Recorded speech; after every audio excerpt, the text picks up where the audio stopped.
안녕하세요. 오늘도 사연살롱을 찾아주셔서 감사합니다. 저는 올해 마지막 50번째 생일을 지낸 50대 여자입니다. 요즘은 50대면 아직도 청춘이라고 하던데 그래도 지난 세월을 돌아보게 되더군요. 저는 참 다사다난한 인생을 살아왔어요. 제 연배에서 그렇지 않은 사람들이 어디 있겠냐마는 저도 이렇게 사연을 적어 보낼 만큼의 굴곡진 인생을 살기는 했답니다. 특히나 저는 남편 복이 참 없었어요. 이제는 다 지나간 일이라 이렇게 글도 쓸 수 있는 거지만 예전에 저는 하루하루 독하게 살아낼 수밖에 없는 박복한 여자였죠. 저는 원래 처녀 때는 한 작은 사무실의 격리 아가씨였어요. 평범한 집안에서 고등학교를 졸업하고 바로 취직에 성공했던 것이었죠. 그 작은 사무실에서 같이 일했던 대리가 바로 제 남편이었답니다. 제가 취직한 지 얼마 안 돼요. 자꾸 제 주변을 맴돌더니 어느 날 저에게 고백을 해오더군요. 여자 학교만 다녔던 저는 남자가 이렇게 고백을 해온 것도 처음이었고 당시 남편은 살이 찌기 전이라 외모도 준수했기에 저는 고백에 승낙하게 되었고요. 저희는 연애를 시작한 지 1년 만에 결혼식을 올리게 되었어요. 결혼과 함께 저는 곧바로 임신을 하게 되었고 그 시기에 일을 관두게 되었어요. 고작 20대 초반의 나이에 소위 요즘 말로 경단녀라고 부르는 그런 사람이 되었던 거죠. 남편은 아이가 막 기어다닐 때쯤부터 집안에 점점 소홀해지기 시작했어요. 아마 아기를 키우느라 분유값도 많이 들고 기저귀 값도 많이 들면서부터였을 거예요. 집에 들어오는 시간이 점점 늦어지고 저를 묘하게 무시하기도 했죠. 자기가 벌어다주는 돈으로 집에서 놀고 먹는다고요. 애를 키워보신 분들은 아시겠지만 어떻게 놀고 먹을 수가 있나요? 밤에 눈도 제대로 못 붙이고 지낼 수밖에 없는데 말이에요. 하지만 그렇게 무시를 당해도 저는 남편이 우리를 버릴 거라고는 꿈에도 생각지 못했습니다. 우리 사이에는 떡두꺼비 같은 아들이 있었으니까요. 하지만 그런 제 믿음은 산산조각이 나버렸는데요. 아이가 걷기도 하고 뛰기도 하며 한창 이쁜 짓을 할 때쯤이었던 것 같아요. 어느 날부터인가 남편은 자꾸만 독한 향수 냄새를 옷에 묻혀왔습니다. 저는 마음 한켠이 무너지면서도 설마 하는 마지막 희망의 끈을 놓지 못하고 있었어요. 일적으로 술자리에 갈 수밖에 없는 상황이었다든지 아니면 같이 일하는 사람 중 독한 향수를 쓰는 사람이 생겼다든지 세상 일은 모르는 거니까요. 그러다 어느 날 남편이 퇴근 후 집에 들어오자마자 갑자기 또 나가려고 하는 겁니다. 그래서 제가 무슨 일이냐고 물었더니 회사 선배가 부른다고 대답하더군요. 하지만 저는 그 말을 믿을 수가 없었어요. 남편이 집 밖으로 나가자마자 저도 그 뒤를 미행하기 시작했습니다. 그런데 남편은 회사 선배를 만나는 것이 아니라 시내에 있는 모텔로 들어가는 것이었어요.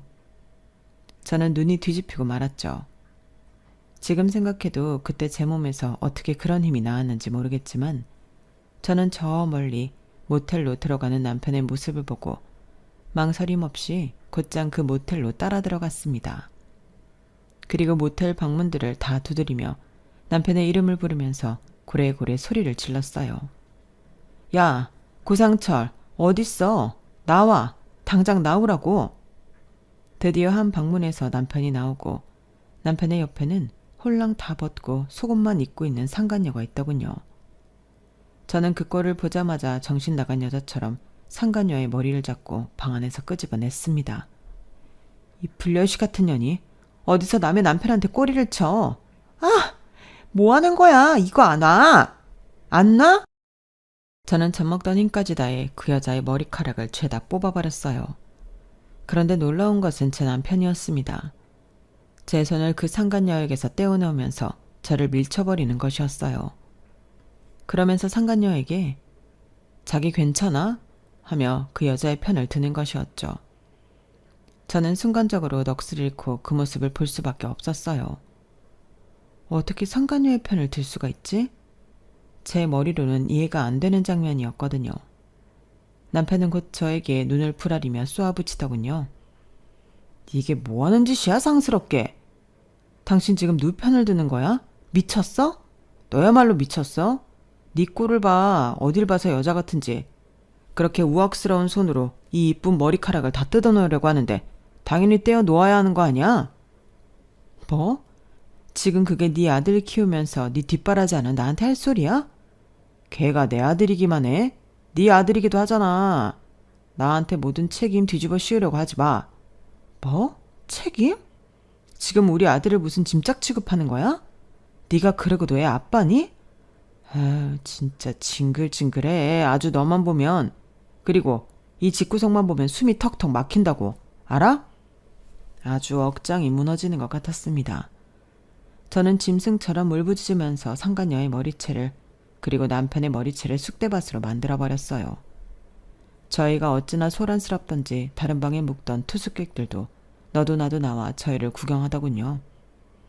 저는 특히 상간녀를 1층까지 끌고 나가서 길바닥에 내동댕이 치며 이 여자가 남의 남편이랑 바람핀 여자다. 젊은 년이 나이 많은 남자한테 여우짓하려고 모텔에 기어들어왔다. 라고 고래고래 소리를 질렀고 온 동네 사람들이 전부 그 여자를 알아보고 또 저를 알아보고 같이 욕을 해줬습니다. 그렇게 한바탕 하고 나니 나이가 무색할 정도로 서러운 울음이 터져 나오더군요. 저는 엉엉 울며 주민들의 도움을 받아 집으로 귀가했습니다. 시어머니에게도 이 소식은 곧바로 전해졌고 그날 저녁 곧바로 시어머니가 저희 집으로 찾아와 남편의 등짝을 사정없이 후려쳤어요. 이놈아, 이게 지혜비 닮아서 벌써부터 계집질을 하고 댕겨. 네 아들이 뭘 보고 배우겠냐? 어? 아 진짜. 엄마 왜 여기까지 와서 난리야. 제가 내 아들이기만 해? 나 혼자 나왔냐고. 나는 매달 월급 가져다 주는 걸로 내 할 일을 다 하고 있는데 밖에서 돈 벌면서 무슨 일을 하든 내 자유 아니야? 뭐? 이런 천하의 못된 자식을 봤나. 지금 그게 네 애미 앞에서 아니 네 부인 앞에서 할 말이야? 누가 내 부인이야. 저 여자 이제 내 부인 아니야. 뭐? 이혼할 거라고. 야 나랑 이혼해. 그때까지만 해도 저는 이혼이라는 건 어디 TV에 나오는 사람들만 하는 건 줄 알았지. 제 인생에 벌어질 일이라고는 꿈에도 생각해 본 적이 없었어요. 시어머니는 기함을 하시며 남편을 뜯어 말리려고 했지만 이미 연세가 많이 드신 어머니께서 성인 남자인 남편의 완고한 뜻을 꺾기란 불가능한 일이었죠. 그렇게 저는 잘못한 거 하나 없이 그대로 길바닥에 내쳐지게 되었어요. 남편은 자신을 똑 닮은 아들을 보고서도 키우기 귀찮다며 저에게 떠넘기고는 이혼을 했어요. 그런데 저는 이혼의 충격에 잠길 틈도 없이 상간녀에게 고소까지 당하고 말았답니다. 명예훼손으로요. 정말 기가 차는 일이었죠.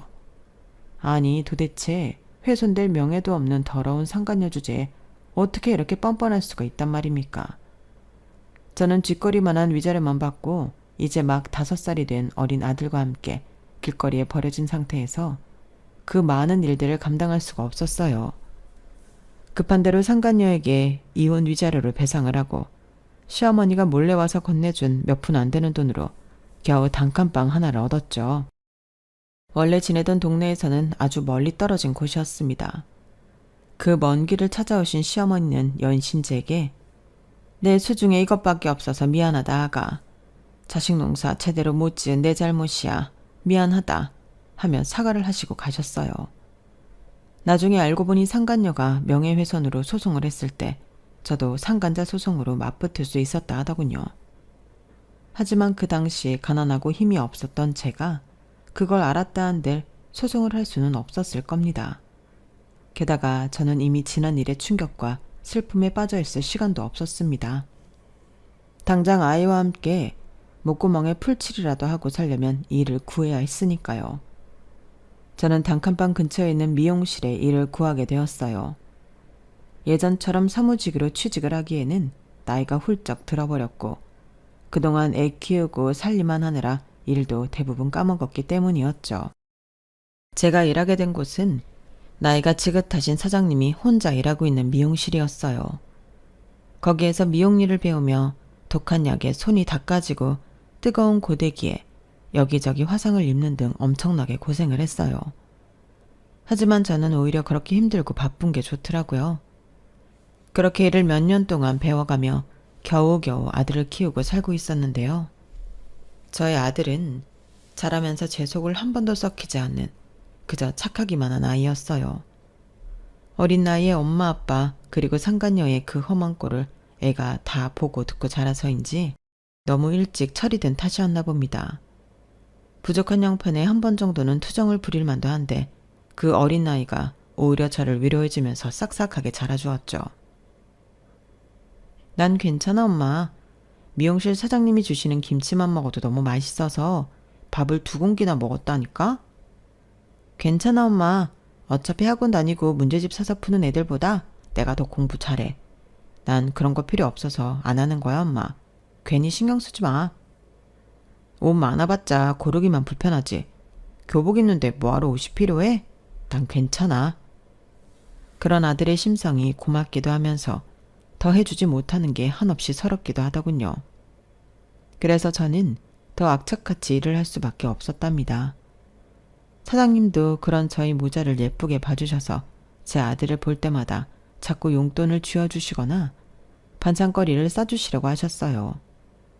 저에게는 친정 어머니나 다름없는 분이 바로 저희 사장님이셨죠. 그러던 어느 날 사장님이 퇴근하려는 저를 불러 세우셨어요. 무슨 말씀을 하시려고 하시는 건지 굉장히 결연한 표정으로 저를 보시더니 대뜸 제게 미용실을 넘겨주겠다고 얘기를 하시는 겁니다. 저는 순간 잘못 듣고는 네? 명실이요? 라고 되물었다가 후통을 맞았죠. 가시나? 기가 먹었나? 미용실, 여기 가게 너 가지라고. 그제야 저는 처음엔 어안이 벙벙했다가 펄쩍 뛰며 손소리를 쳤어요. 아니 그게 무슨 말씀이세요 사장님? 저희 미용실 이름이 조영미 미용실인데 사장님이 안 계시면 어떡해요? 그리고 제가 이 미용실을 어떻게 운영하란 말씀이세요? 여기 동네 아주머니들은 전부 저보고 오시는 게 아니라 사장님 보고 오시는 거예요. 이름이야 바꾸면 되지. 사장 바뀌어도 어차피 오는 사람들은 와. 동네 아줌씨들 너 챙겨준다고 맨날 귤이며 사가며 들고 오는 거 몰라? 나 혼자 있을 때는 들고 오지도 않았어. 나도 이제 나이가 이렇게 들었는데 뭐 죽을 때까지 일만 하라는 말이야? 잔말 말고 아직 쌩쌩한 자네가 물려받아. 나는 이제 여기 새만 받고 살 테니까 자네는 나이도 어리고 일머리가 있어서 어쩌면 나보다 더 잘할 수 있을 거야. 아니 그래도 저는 아직. 언제까지 아직이야? 자네가 동네 미용실 직원으로 있으면서 언제 아들 대학 보내고 장가 보낼 수 있을 것 같아? 정신 차려. 아들 제대로 키우려면 정신 바짝 차리고 살라고. 이 가게 물려받고 틈나는 대로 연습하고 공부하고 해. 그래야 여기 월세 안 밀리고 낼 거 아니야. 자네가 내 노후를 책임지란 말이야. 알겠어? 항상 티 안 나게 저를 챙겨주시던 사장님이셨는데 아무리 그래도 가게를 통째로 저에게 주실 줄은 몰랐죠. 저는 한사코 아니라고 했지만 사장님이 워낙 완강하게 말씀하셔서 결국 저는 가게를 이어받을 수밖에 없었습니다. 아마 사장님도 젊을 적에 남편 때문에 고생을 많이 하셨던 분이라 저에게 더 잘해주셨는지도 모르겠어요. 저는 차마 사장님의 이름이 담긴 가게명을 바꿀 수가 없어서 사장님의 이름을 그대로 썼어요. 그리고 사장님이 저에게 여러 번 신신당부하신 대로 틈틈이 미용 공부를 하며 관련 자격증도 하나씩 마련하기 시작했죠. 사장님은 돌아가시기 직전까지 매일같이 저희 미용실에 오셔서 말 그대로 놀다가만 가셨고 그렇게 제가 외로움을 타지 않게 곁에 계셔주셨어요. 그리고 저에게 미용실 건물을 전부 물려주시고는 세상을 떠나셨죠. 그렇게 물려받은 미용실을 운영하며 아들을 고등학교까지 졸업시켰을 때쯤 저희 지역이 전부 재개발되기 시작했어요. 저희 건물도 엄청난 돈을 받고 팔리게 되었죠. 주변 사람들은 갑자기 큰돈이 생기자 외제차를 타고 비싼 집을 사며 신이 나 있었어요. 하지만 저는 그 돈으로 저희 미용실을 더욱 고급지게 꾸몄답니다. 새 건물에 고급진 미용실이 생기자 새로 입주해온 사람들이 많이 들어오기 시작했어요. 그리고 그동안 사장님의 당부대로 여러 자격증을 따며 끊임없이 공부를 해온 저는 당당하게 새로운 손님들을 받았고 결과는 엄청난 성공이었어요. 특히나 젊은 고객분들에게 가성비 좋은 미용실이라고 입소문이 나기 시작했고 인터넷에는 좋은 후기들이 점점 쌓이게 되었죠. 그렇게 몇 년 뒤 저는 4, 5점까지 지점을 낸 대형 미용실의 대표가 될 수 있었답니다. 그때부터는 지점을 돌아다니면서 직원 관리와 매장 관리에 힘을 쓰게 되었는데요. 어느 날 본점에 들러 일 처리를 하려고 하는데 늦은 시간 어떤 여자 손님이 들어오는 거였어요. 습관적으로 어서 오세요 하면서 들어온 손님을 보는데 온몸이 얼어붙는 듯 했습니다. 20년이 지나도 잊을 수 없는 바로 그 상간녀가 들어왔기 때문이었죠. 막내 직원이 쪼르르 달려가 고객 맞이를 하는데 저는 심장이 쿵쾅거려서 숨도 잘 쉬어지지 않는 것 같았어요. 그제야 그동안 먹고 사는 일에 바빠 잊고 있었던 그 상간녀를 향한 분노가 들끓기 시작했죠. 다 잊었다고 생각했는데 불과 어제 일처럼 그 모든 기억이 생생하게 떠오르더군요. 그런데 상간녀는 들어오면서 카운터에 있는 저를 똑바로 쳐다보았음에도 알아보지도 못하고 그냥 지나쳐갔어요. 저는 직원들에게 제가 가위를 잡겠다 이야기하고는 거울 앞에 앉은 상간녀에게 다가갔습니다. 얼굴에 무슨 짓들을 해놓은 건지 뭔가 기괴하게 부자연스러워졌더군요. 저는 모르는 척 말을 걸었어요. 네, 고객님, 머리 어떤 거 하시러 오셨을까요? 그냥 살짝 다듬고 스타일링만 하려고요.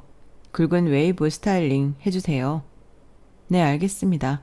샴푸 없이 바로 하셔도 되겠어요. 늦은 시간에 중요한 자리라도 있으세요? 네, 애인 만나러 가요. 어머, 만난 지 얼마 안 되셨나 보다. 이번 남자는 넘어오는데 시간이 좀 걸리더라고요. 오늘 아주 제대로 넘어뜨리려고요. 하여간 남자들이란 결국 넘어올 거면서 왜 그렇게 있는 척들을 해대는지 원. 지 와이프가 임신을 했다고 그러나 본데 임신을 해도 자기가 한 것도 아니고 와이프가 한 건데 왜 그렇게 안절부절 못하는지 촌스러워서 넘어오는 것만 보고 헤어지려고요. 나는 남자가 넘어올랑 말랑하는 게 재미있는 거지 넘어오고 나면 재미가 없더라고. 혼자인 남자도 영 재미가 없고 남자를 하도 많이 만나서 그런가 웬만하면 재미가 없어 재미가. 상간녀는 엄청난 소리를 아무렇지도 않게 하더군요. 사람의 탈을 쓰고 어찌나 그렇게 천박한 생각을 할 수 있는지 들고 있던 고데기로 머리를 홀랑 태워버리고 싶었지만 꾹 참았어요. 예전처럼 감정만 아세요 욱했다가 피를 보고 싶지 않았거든요. 이번에는 제대로 복수를 해줘야겠다는 생각이 들었습니다. 예전과는 한치도 달라지지 않는, 아니 오히려 더 악독해진 상간녀의 두 눈에서 피눈물이 흘러나오는 꼴을 봐야겠다고 생각했어요. 제가 이렇게 생각하는 동안 상간녀는 아무렇지도 않게 본인의 남편에게 걸려온 전화도 받았어요. 여보, 나 지금 친정이미 출발했어. 지금 퇴근했어? 얼굴 보고 나오려고 했는데 아쉽다. 저녁 해놨으니까 먹고 내일 봐요.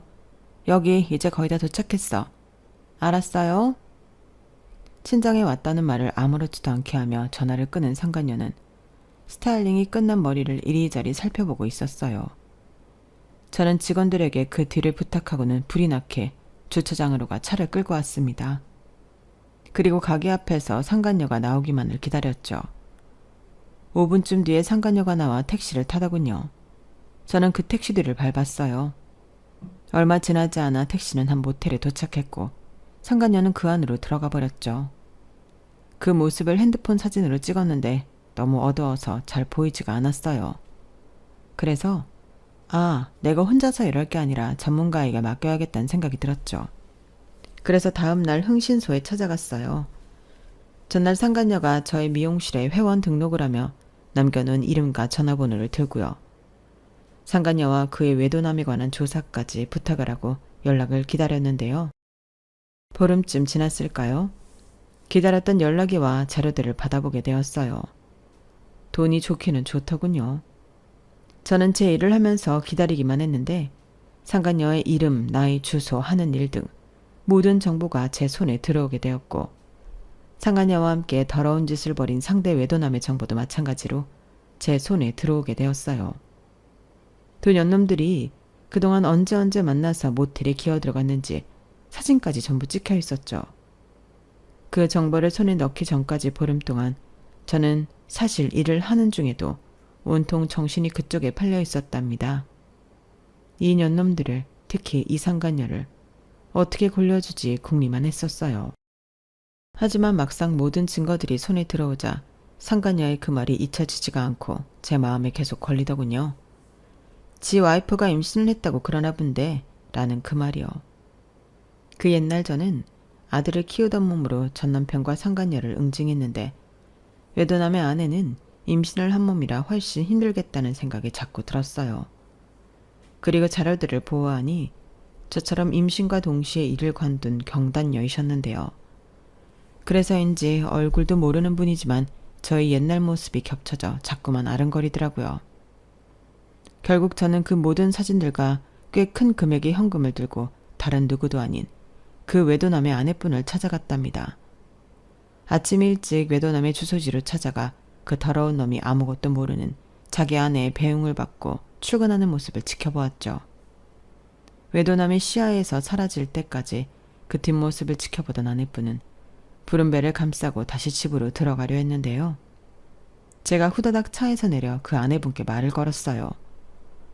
저기 혹시 박승태 씨 아내분 되시나요? 왜요? 왜 저한테 그런 걸 물어보세요? 그쪽은 누구세요? 다름이 아니라 남편분 일로 제가 괜히 말씀드릴 게 있어서요. 저 이상한 사람 아니고요. 여기 명함 받으세요. 근처에 있는 미용실 대표되는 사람입니다. 요 앞 카페에서 잠시만 얘기 좀 나누실 수 있을까요? 사람들 많은 곳에서요. 아내분은 처음에는 저를 의심스럽게 쳐다보더니 제 명함을 보고 또 사람들 많은 곳으로 가자는 제 이야기를 듣고는 잠시 고민을 하더라고요. 요즘 세상의 험에 경계하는 게 당연하다는 생각이 들어 저는 그 자리에서 그냥 외도남과 그 상간녀 사진을 먼저 보여줬습니다. 임산부시라 걱정이 되긴 하는데 일단 이것 먼저 봐주시겠어요? 제 얘기를 들을 생각이 드셨다면 카페로 자리를 옮기고 좀 더 말씀을 드릴게요. 이게 뭐예요? 당신 진짜 누군데 이런 사진들을. 여기 이 여자 보이시죠? 저도 예전에 이 여자한테 남편을 빼앗겨 본 적이 있는 사람이에요. 그래서 지금 그쪽 마음 충분히 이해하고 있고요. 과거는 다 잊고 미용실 운영에 힘쓰고 있었는데 얼마 전에 우연히 이 여자를 마주치게 되었어요. 20년 만에요. 근데 자기가 유부남과 외도를 하고 다닌다는 사실을 아주 자랑스럽게 밖에 떠벌리고 다니더군요. 그래서 아내 되시는 분께 알려드려야겠다는 생각에 이렇게 초면이지만 찾아뵙게 되었어요. 저는 누구보다 그 아픔을 잘 아니까요. 저는 급한 마음에 두서없이 제 진심을 전하며 혹시라도 임산부인 아내가 충격을 받지는 않을까 잔뜩 긴장한 상태였어요. 조금이라도 이상하면 바로 119를 부르려고요. 그런데 그때 저는 정말이지 생각도 못했던 말을 듣게 되었어요. 바로 그 아내분에게서요. 그쪽 말대로 초면인 제가 이 모든 사진들을 어떻게 믿죠? 막말로 이거 다 합성 아니에요? 네? 너무 냉정하게 얘기하는 아내분의 모습에 저는 벙찌고 말았는데요. 괜히 저희 가족한테 분란을 일으키려고 접근하는 거 아니냐고요. 이 두 사람이 무슨 일이 있어서 모텔 근처를 지나가다가 찍혔을 수도 있잖아요. 그리고 이 사진들은 다 어디서 난 거예요? 이 사람들 뒷조사하신 거예요? 이런 거 다 불법인 거 아시죠? 이 사람들도 엄연히 초상권이 있는 사람들인데 이런 불법을 저질러 가면서까지 저희 가족을 망가뜨리려는 이유가 뭐예요? 아니요, 제가 설명드린 대로예요. 제가 뭐하러 잘 번창하고 있는 일을 놔두고 이런 일에 매진하겠어요. 아내분이 가정에 얼마나 진심이신지는 이해가 갑니다만 무턱대고 부정하신다고 진실이 없어지는 것은 아니에요. 제가 뒷조사에서 불쾌하셨다면 죄송합니다. 그렇지만 제가 전달해드리는 이 모든 이야기는 사실이에요. 직접 확인해보셔도 좋습니다. 최대한 정중하게 이야기를 하면서도 목소리가 사정없이 떨렸어요. 저는 100% 선의를 가지고 저희 옛날 모습이 생각나 내용을 이야기해 준 것인데 도리어 죄인 취급을 받게 되니 당혹스럽기도 하고 억울하기도 했죠. 아내분이 이렇게까지 가족에 대한 믿음이 큰 사람인 줄은 상상하지도 못했으니까요.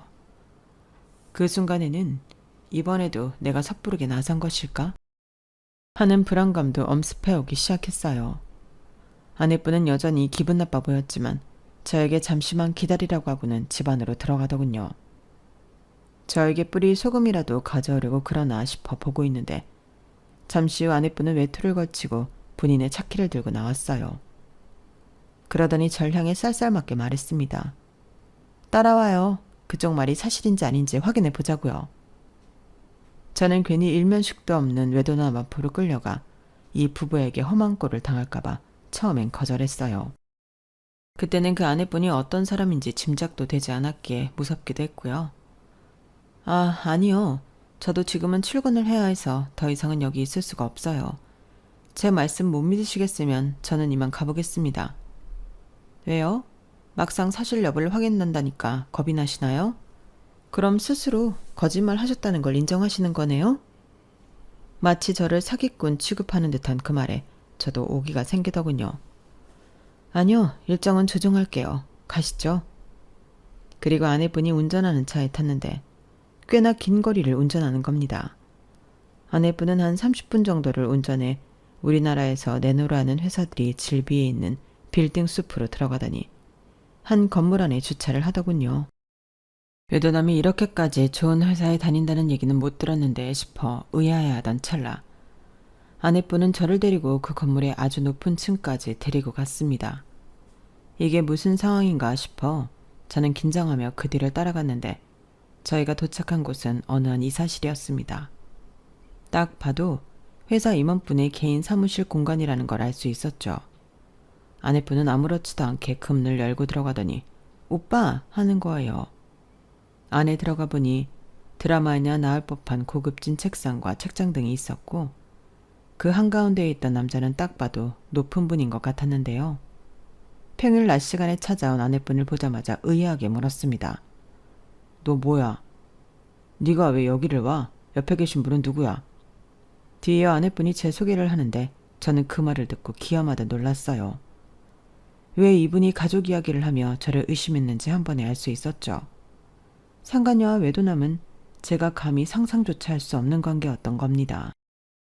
이분은 예전에 올케 언니한테 남편을 빼앗긴 적이 있는 돌싱이신데 얼마 전에 우연히 올케 언니를 만나서 뒷조사를 해봤더니 올케 언니랑 내 남편이랑 바람을 피고 있더래. 진짜 어이없지. 이거 봐. 이게 믿겨져? 두 사람이 가족일 줄은 상상도 못했던 저는 엄청난 충격을 받았어요. 상간녀. 그 정신나간 여자는 남의 남자를 뺏는 게 그저 재미를 위해서라더니 웬만한 관계로는 자극이 안 되었는지 손대지 말아야 할 상대에게도 손을 댄 모양이었습니다. 이 정도까지의 일을 상상하지 못했던 저는 눈으로 보고 귀로 듣는 모든 게 쉽사리 믿어지지도 않았죠. 사람이 쾌락을 쫓으면 결국 인간이기를 포기하는 단계까지 가버리는구나 싶어 무섭기까지 했어요. 상간녀의 남편은 저를 한번 날카롭게 보더니 아내분이 아니 자신의 여동생이 건넨 서류를 훑어보았습니다. 그러더니 그 자리에서 벌떡 일어나더군요. 엄청난 욕을 하면서요. 프린스? 그 프린스? 이 미친 여편네가 프린스 상호가 카페라더니 모텔이었어? 어쩐지 얼마 전부터 뻔질나게 똑같은 카페만 들락거린다 했더니만 아주 나한테 눈 하나 깜짝 안 하고 거짓말을 해? 야 이 멍청아 너는 이걸 왜 나한테 가져와? 일단 가서 이 년놈들을 족치고 있었어야지. 오늘 만난 자잖아. 화수목 점심시간. 당장 나와. 이것들 현장을 덮쳐야지. 현장을 덮쳐서 아주 반죽음을 만들어놔야지. 아주. 뭐해? 안 나오고. 그쪽도 따라 나와요. 아내분은 그제야 얼굴이 굽고 사색이 되었어요. 상간의 남편분은 저희를 끌고 당정해 그 두 사람이 항상 만나는 프린스 모텔로 향했습니다. 운전하는 속도가 정말 어마어마했어요. 저는 임산부이신 아내분이 너무 많이 울기도 하고 혹여라도 사고가 나면 어쩌나 걱정이 되어서 안절부절 못하고 있었는데 상간녀 남편분은 이미 눈이 뒤집힐 대로 뒤집힌 것 같았죠. 눈 깜짝할 사이에 모텔에 도착하자마자 상간녀 남편은 저희 두 사람을 차에 두고 뛰쳐나가더군요. 저는 괜히 제가 나섰다가 예전처럼 상간녀나 외도남한테 명예훼손 어쩌고 하며 꼬투리가 잡힐까봐 차 안에서 나가지 않았고 옆에 있는 아내분도 몸이 무거워서인지 진실을 확인하기가 겁이 나서인지 선뜻 차에서 내리지 않았어요. 저희는 그렇게 말없이 차 안에서 기다리고 있었는데요. 그리고 몇 분 뒤 저는 아주 오래전 제가 그랬듯 그 년놈의 머리채를 끌고 나오는 상간녀 남편분의 모습을 볼 수 있었습니다. 모습을 드러내기 전부터 시끌벅적한 소리가 들려와 올 것이 오는구나 싶기는 했어요. 꼴사납게 속옷바람으로 질질 끌려 나오며 형님 잠시만요 오해십니다 하는 외도남과 여보 잠깐만 내가 다 설명할게 하는 상간녀를 보니 저는 그동안 20년 묵은 채증이 싹 가시는 것 같았죠. 그 옛날에 저보다도 힘이 세셨기에 말 그대로 두 사람을 반죽음 상태가 되도록 혼쭐을 내주고 있었어요. 이 짐승만도 못한 년놈들. 니들이 어떻게 우리 가족한테 이래. 특히 너. 지금 네 와이프가 출산이 한 달도 안 남았는데 이 늙은 여자랑 놀아날 마음이 생기더냐? 이 버러지 같은 놈아. 넌 지금 당장 회사에서도 잘린 줄 알아. 야, 인연 이거 어딜 도망가? 너도 앞으로 인생 다 끝난 줄 알아. 여자가 나이 처먹고 부끄러운 줄 알아야지. 내가 너희 연놈들 평생 대한민국에서 밥 보뿌려 먹고 살게 해줄 거야. 알겠어? 상간녀와 외도남이 너무 많이 맞자 호텔 측에서 경찰을 부른 모양이었어요. 경찰차가 오더니 경찰들이 그 세 사람을 전부 데려가더군요. 차 안에서 그 모든 광경을 목격했던 아내분은 저에게 운전을 부탁하며 경찰차를 따라가 달라고 했어요. 저는 그 말대로 운전대를 잡고 파출소까지 그분을 데려다 드렸습니다. 아내분이 파출소 안으로 들어가자 여보 하는 외도남의 목소리와 이 미친놈이 누구 보고 여보야 하면서 임신한 몸으로 아내분이 외도남을 패는 소리가 들리더군요. 조사하던 경찰들도 멈추세요 하고 말로만 외치며 일부러 천천히 다가가는 게 보였어요. 직업상 말리긴 말려야 하지만 조금이라도 더 맞으라는 듯 천천히 말리더군요. 두 년놈들의 얼굴을 보아하니 머리는 산발에 상간녀는 코피까지 흘리고 있는 것 같았어요. 거기까지만 문 밖에서 확인하고 저는 택시를 타고 다시 제 차가 있는 곳으로 돌아왔죠. 혹시나 그 이후에 제가 소환되진 않을까 신경이 쓰였지만 그 뒤로 한 달이 넘도록 저에게 오는 연락은 없었답니다. 그래서 저는 이 모든 일이 다 마무리가 되었나 보다 싶었는데요. 약 반년 정도가 지난 후에 외도남의 아내분이 저희 미용실을 찾아주셨어요.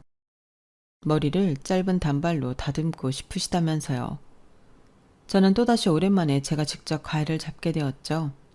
정성스럽게 머리를 해드리는데 아내분이 먼저 저에게 말을 건네셨어요. 그때는 감사하고 죄송했어요. 그간 정신이 없어서 한번 찾아뵌다는 게 좀 늦어버렸네요. 아니에요. 출산도 하시고 몸도 아직 힘드실 텐데 조금 더 몸조리하고 나오시지 그러셨어요. 아기가 생기니까 머리가 긴 게 영 거추장스럽더라고요. 안 그래도 싹 잘라버리라고 했어요. 오늘은 잠깐 엄마한테 애 맡기고 나온 거예요. 이제 좀 저희 가족들도 안정을 찾고 있거든요. 어쨌든 그때 정말 고마웠어요. 얼떨결에 그때 건네주신 돈도 그대로 오빠 차에 놓고 가셨더라고요. 그것도 좀 전에 카운터에 돌려드렸어요. 직접 드리면 왠지 안 받으실 것 같아서. 그간의 이야기를 들어보니 아내분은 상간녀와 외도남 모두 이혼을 당했고 남매가 합심해서 상간자 소송까지 전부 걸어버렸다고 했어요. 그리고 상간녀의 남편과 같은 회사에 다녔던 외도남은 회사에서 잘리고 수억 대의 위자료까지 감당해야 했으며 상간녀 또한 비슷한 액수의 위자료를 내야만 했어요. 특히 외도남은 앞으로도 20년 동안 매달 양육비까지 지급해야 하는 엄청난 빚쟁이가 되어버리고 말았죠. 최근에는 두 사람 모두 낡은 지하 단칸방에서 겨우 지내며 끼니도 제대로 해결하지 못한다더군요. 한순간에 쾌락에 넘어간 대가로 두 사람은 남은 평생 동안 불행하게 살게 된 것이었습니다. 그런 일련의 이야기를 듣고 난 후 저는 생각보다 마음이 평안했어요. 전처럼 고소하다는 생각, 통쾌하다는 생각이 들기보다는 응당 받아야 할 벌을 받았다는 생각이 들었기 때문입니다. 세상의 이치라는 게 자신이 저지르면서 살았던 악행은 결국 스스로에게 돌아가기 마련이구나 하는 깨달음이 더 크게 와닿았어요. 그래서 저도 더 이상 그들의 말로에 관심을 끄고 제 일만 열심히 하고 주변 사람들에게 선하게 베풀며 살아야겠다고 생각이 들었죠. 이 이야기들도 벌써 4년 전 이야기니 세월이 참 빠른 것 같네요. 이제는 이 모든 이야기를 풀어놔도 감정이 오르락내리락 하지 않을 정도로 덤덤해졌죠. 그치만 제가 저의 이야기를 이렇게 풀어놓게 된 계기는 따로 있는데요. 바로 얼마 전 아들 내외와 함께 여행을 갔을 때 있었던 일 때문이었죠. 저희는 서울역에서 열차를 타고 부산으로 여행을 가기 위해 오전 시간에 서울역에서 만나기로 했어요. 저는 예정보다 일찍 도착해 서울역 앞에서 간단하게 마실 것을 사러 편의점에 들렀다 나오는 길이었습니다. 그런데 길거리에서 신문지를 덮고 누워있던 한 노숙자가 갑자기 기침을 너무 심하게 하는 것이었어요. 한적한 시간이라 사람도 별로 없는데 심한 기침을 계속해서 하니 저도 모르게 신경이 쓰이더군요. 몇 년 동안 봉사도 하고 기부도 하며 살고 있는 저는 그분이 신경 쓰여서 마시려던 물을 그냥 그분에게 드려야겠다 싶어 다가갔어요. 물이야 언제든 얼마든지 살 수 있으니까요. 저기요, 여기 이 물 마시세요. 새 거예요. 아이고, 감사합니다. 신문지 밑에서 얼굴을 쏙 빼들고 물을 받아드는 노숙자의 얼굴을 보는데 저는 너무나 큰 충격을 받아 하마터면 그 자리에서 주저앉을 뻔했습니다. 아무렇게나 길게 자란 머리카락과 수염이 지저분하게 얼굴을 뒤덮고 있었지만 저는 그 얼굴을 한눈에 알아볼 수밖에 없었거든요. 어떻게 그 얼굴을 잊나요? 한때 집에서 같이 살던 그 얼굴을요. 그 노숙자는 틀림없이 제 전남편이었어요. 노숙자가 된 전남편은 기침 때문에 물을 제대로 마시지도 못하고 힘겹게 한 모금씩 마시더군요. 그 자리에 꼼짝 않고 얼어붙은 채로 전남편을 멍하니 지켜보던 저는 며느리가 건 전화에 화들짝 놀라 도망치듯 서울역 안으로 들어와 버렸습니다. 아들 내외도 곧이어 도착을 했고 얼굴이 이상하게 상기되어 있는 저를 보고 걱정했어요. 엄마, 괜찮아요? 무슨 일 있어? 왜 그래? 어머니, 어디 아프신 거 아니에요? 안색이 너무 안 좋으세요. 저를 걱정하는 아이들에게 저는 겨우 마음을 가라앉히며 방금 일어난 일을 자초지종을 설명해 주었고 며느리는 너무 놀라 입을 막더군요. 하지만 저희 가정사를 잘 아는 며느리는 말을 아끼며 저희 둘의 눈치로만 봤어요. 아들은 냉정한 얼굴로 아, 그랬구나. 별거 아니네. 가자. 하며 열차를 타러 가자고 했고요. 그런 아들의 덤담한 말에 제 마음도 조금씩 차분해지더군요. 어떤 이유로 그런 신세가 되었는지 저를 버리고 상간녀에게 가더니 그대로 상간녀에게도 버림받은 것인지 그리고 다니던 회사는 어쩌고 저러고 있는지 짧은 순간에 들던 수만 가지 의문들도 전부 눅놓듯 사라졌죠. 이미 수십 년 전에 저와 연을 끄는 사람의 이야기를 제가 굳이 알아야 할 이유는 없으니까요. 그저 4년 전 그 불려시 같은 상간녀의 최후를 봤을 때와 똑같은 생각만이 들더군요. 세상에 이치라는 게 결국 자신이 벌인 악행은 자신에게 돌아가게 마련이구나 하고요. 여행을 마치고 돌아오는 길에 서울역을 다시 지나치게 되며 저도 모르게 전 남편이 있던 곳을 슬쩍 보게 되었는데 그 사람은 더 이상 거기 없었어요. 아마 여기저기 떠돌며 노숙을 하는 모양이었나 봅니다. 더 이상 그 사람을 신경 쓸 이유가 없다고 생각하고 아들 내외에게는 티 안 내고 지나쳤는데요. 이상하게 집에 돌아와 짐을 정리하고 여독을 푸는데 지난 세월에 대한 기억들이 전부 떠오르더라고요. 예전처럼 감정이 요동치는 것도 아닌데 한동안은 저의 옛 기억에 사로잡혀 사색의 시간을 가지다가 이렇게 제 이야기를 쓰게 되었네요. 저의 긴 이야기를 들어주신 모든 분들께 감사드려요. 평소 다른 분들의 사연을 들어보면 다른 많은 분들도 각자의 삶에 우여곡절이 있으신 것 같은데 부디 제 이야기가 작은 위로가 되었길 바랍니다. 그럼 모두 행복하시고 건강하세요. 여러분, 사연 댓글에 응원과 현명한 조언 부탁드려요. 좋아요와 구독은 저에게 큰 힘이 됩니다. 오늘도 좋은 일 가득하세요.